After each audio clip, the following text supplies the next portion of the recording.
Welcome to another video.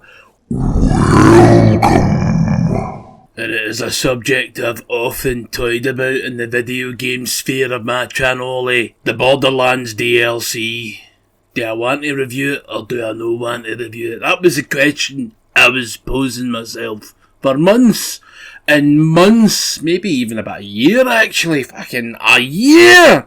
You believe that shit? So here we are. And there are, 5 pieces of DLC for the first game. You've got the island of Dr. Zed. You've got Mad Moxxi's Underdome. You've got General Knoxx's Armory. Claptrap's Robot Revolution. So that's only 4. So if there's a 5th one, I can't remember what the hell it is. So I'm going to start off with the one that I liked the least, which was Moxxi's Underdome. And his hands. We're still friends. Kinda. We're civil. I'm looking for my 4th, on the prowl. I don't know when I'll meet him, or where I'll meet him, but he's out there. For now, I'll get my jollies off on bringing pain this way. Or maybe this way. And in the end, the crowd will love me for my brutality. I'll make them yearn for more and more of my pain. I'll be cruel and enjoy myself. When the thrill wears off, I'll leave and find a new toy. Until then, not too different than matrimony, come to think of it.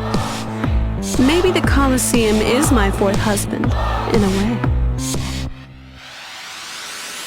It's just an arena mode, and it takes ages. I played about an hour of it and I get fed up and I went, I'm not enjoying this, so do you know what? I'm not playing it anymore. Running around different places and there's loads of levels and all that, so I was like, nah, I'm not really.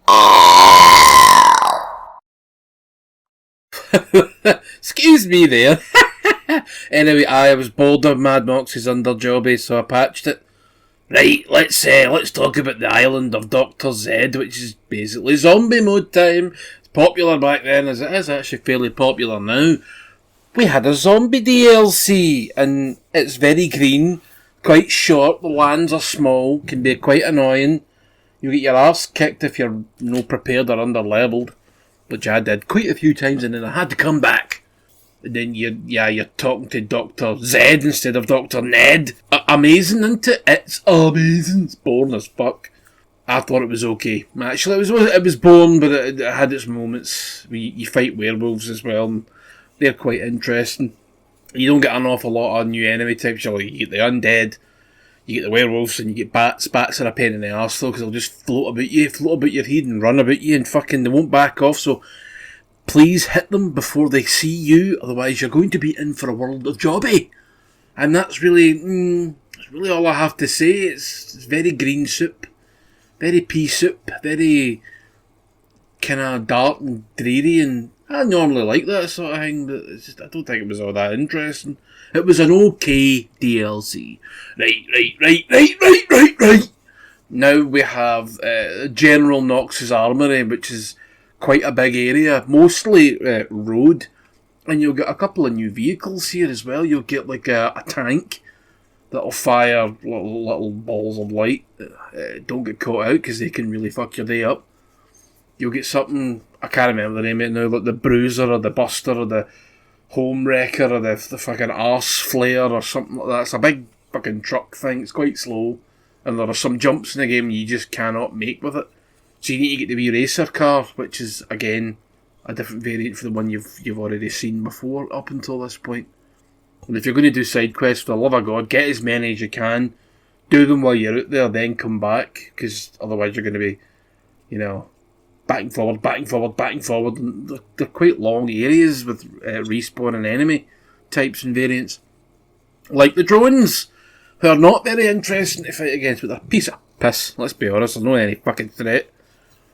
Then you'll get to see some of the other new enemy types, which is the Devastators, which are the big boys, the big Knoxx boys. And then you'll go through the Armory fighting these things, fight Knoxx. You will get a ton of new weapons. There's probably a ton of new weapons for each DLC. Just don't ask me what they are, because fucking I just don't know what they are. Quite a lot of new side quests, quite a lot of quests in general. Really did like it though. It was nice to be able to use the cars a bit more extensively than before, but aye, lots of backtracking, which is not always what you're after. I'll give this one a good. It's good! Oh, and before I go, I'm pretty sure there's one of the characters for the pre-sequels in it, Athena. I'm sure that's her. I'm sure that's the same person. Can't quite remember. Been a while since I played either, actually. Alright, I played this recently, but haven't played the pre-sequel in quite some time.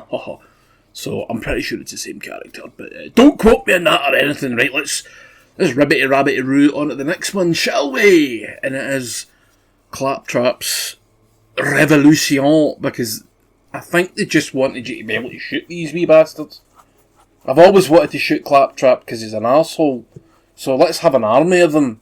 Not the most interesting enemies, they do come in nice variants. Some of them get like soldier helmets on for like World War II, that's quite funny. Some of them blow up, some of them are kamikaze. I thought the area wasn't that big until I got into the meat and totties of the game, and then it did open up quite significantly. And this was good as well. I think this is slightly better than the Knoxx one, because there's not just quite the amount of annoying backtracking.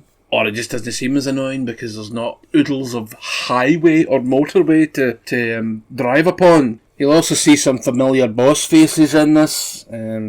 Because that's just what they can do, you know. You'll see a lot of familiar types of enemies that have been reskinned to look more cybernetic because the Claptraps of the world have turned them on to sort of mindless zombie drone type things. It's kind of smart, kind of cool. I liked it. It just added a wee bit of extra flavour, do you know what I mean?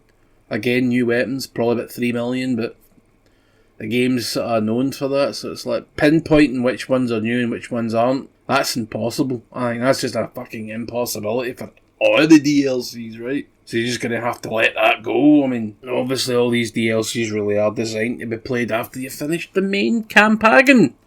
So finish the main story first, then play them. That means you get loads of content to fanny through.